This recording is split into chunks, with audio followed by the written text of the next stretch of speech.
Hi everybody, it's me, Miss Connaughton, and I wanted to read you a story for this Friday evening. I thought you might like a bedtime story that goes along with the topic that we're going to be learning and talking about next week, and that is spring. The story that I have for you today is called Hopper Hunts for Spring by Marcus Feister. I'm sitting outside right now in my garden, and as you can tell, it doesn't look a lot like spring yet. There's no flowers that are blooming. Everything still looks brown, a little bit of green here and there, but not much growing yet. So we'll take a look today, and then maybe next week we'll check in again to see what my garden looks like. Your job this weekend is to look outside of your own house. I want you to notice all of the different signs of spring that are starting to happen around. If you can go outside for a little while with a grown-up, maybe for a couple of minutes, go out into your backyard or onto the sidewalk in front of your street, then that would be great. If you can't, that's fine. You can just look out your window. All you need to do is try to find some signs of spring around your neighborhood. Are you ready for the story? You might notice that I have a little bit of paint on my hands. That's because I did a painting activity with my children today. I wonder what you did while you were at home today. I hope that you wrote about it in your journal.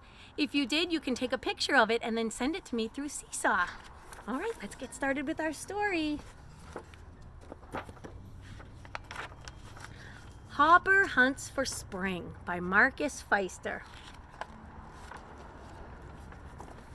Get in close so you can see the pictures. "Wake up, Hopper," said his mama. "The snow is beginning to melt. Spring is coming at last." "Oh, great," said Hopper excitedly. "Someone new to play with. I'll go and meet him."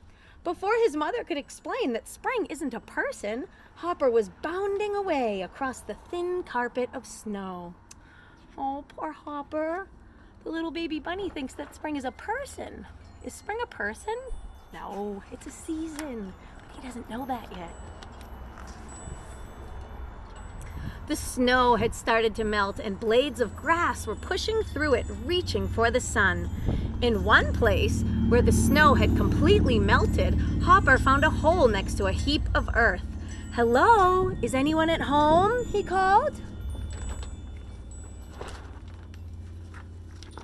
"Maybe this is where spring lives," thought Hopper, squeezing himself into the hole. Inside, a dark tunnel sloped down into the earth. Hopper crept slowly down the tunnel. He couldn't see anything in the dark, and then he bumped into something soft. I wonder, what could it be? What did he bump into? Look, who's that? It's an animal called a mole. He bumped into a mole. "Hello," said Hopper. "You must be Spring. What are you doing in this tunnel?" "Spring? Me?" said a voice. "No, I'm a mole, and this is my tunnel. What are you doing here?" "I'm looking for spring." "I don't know where spring lives," said the mole as they crawled out into the open air. "But his home must be larger than this. Try the big cave on the other side of the forest." "Goodbye, mole, and thank you," said Hopper, scampering eagerly away. Scamper means to run quickly and excitedly. He's eager, he's excited, he's happy to go find spring, but he thinks that spring is a person or an animal. Is that true? No, but he doesn't know that yet. Let's see what happens. Hopper soon found the cave. He peeped nervously inside. Near the back was something big and brown. What could it be? "Wake up, Spring, it's me, Hopper. Mama and I are waiting for you." Uh-oh. Is that Spring? No, that's a bear. Oh, I wonder what's going to happen. I have to change my voice for this one. "Why must I wake up?" growled a deep voice. "Is winter over? Anyway, I'm not Spring, my little friend." "Why not?" "Well, because I'm a bear." "Why are you sleeping in this cave?" asked Hopper. "I always sleep here in winter. When the first snow falls, I crawl inside and I don't wake up until spring comes." And there they are talking to each other.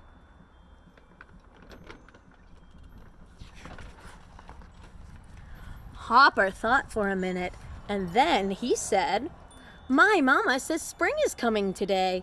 Do you know where he lives? I want to go and meet him." The bear ambled up to the mouth of the cave and sniffed the air. So he walked really slowly toward the opening, the mouth of the cave, and he sniffed the air. "You're right. It does smell of spring," said the bear. "And if I'm not mistaken, the smell is coming from up there, in that tree. Perhaps that's where spring lives." Does spring live in a tree? Do you think that spring lives in one of the trees in my backyard? No, spring is the season, remember? But Hopper doesn't know that yet. I don't think his friends know either. Let's see. What did the bear find at the top of the tree? Did he find a hole? He's reaching his hand inside. Oh, there's Hopper down at the bottom. What do bears like to take out of holes in trees? I wonder if anybody knows. I'll give you a clue. It's something sweet, and Winnie the Pooh likes to eat it. They ran over to the tree. "Wait here," said the bear. "I'll take a look." The bear clambered nimbly into the branches. So he climbed up, but he did it very, very carefully. When a bear climbs a tree, he has to do it nimbly. He has to go carefully, because if he doesn't, he'll fall all the way down to the ground. Then he put one paw into the hole in the trunk of the tree. "Honey," he said, smacking his lips. "The perfect breakfast. I'm hungry after that long sleep.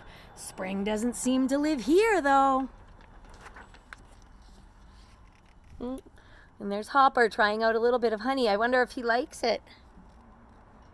Look on the next page. I think he does like it. Do you like honey? Have you ever tried honey?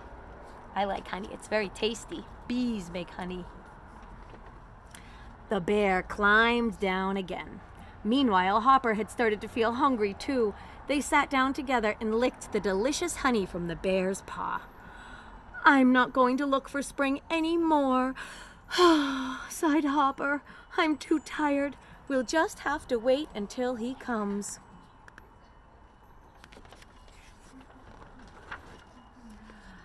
"Let me take you home," said the bear kindly.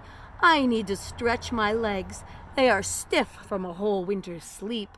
Come on, little one. Climb onto my back and make yourself comfortable." Oh, that was nice of the bear, wasn't it? He let the little bunny Hopper climb up onto his back. He let him get comfortable. Night was falling when they found Mama Hare. Mama Hare is the mama rabbit. Hare is another name for rabbits. "There you are, Hopper," she said. "I was getting worried." "I didn't find spring, Mama," he said. "He wasn't in the hole in the ground, or in the bear's cave, or in the hollow tree. I don't know where he's hiding." "But Hopper, you can't go out and meet spring," his mama said softly. "Spring isn't an animal. It's just the time of the year where the air gets warmer, the snow melts, and the flowers start to bloom." "Oh," said Hopper, disappointed. "Don't be sad," said his mama. "You did find some new friends." Hopper crept closer to Mama and waved goodbye to the bear.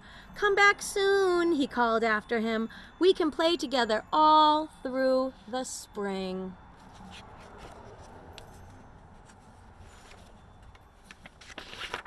The end. That's the last page.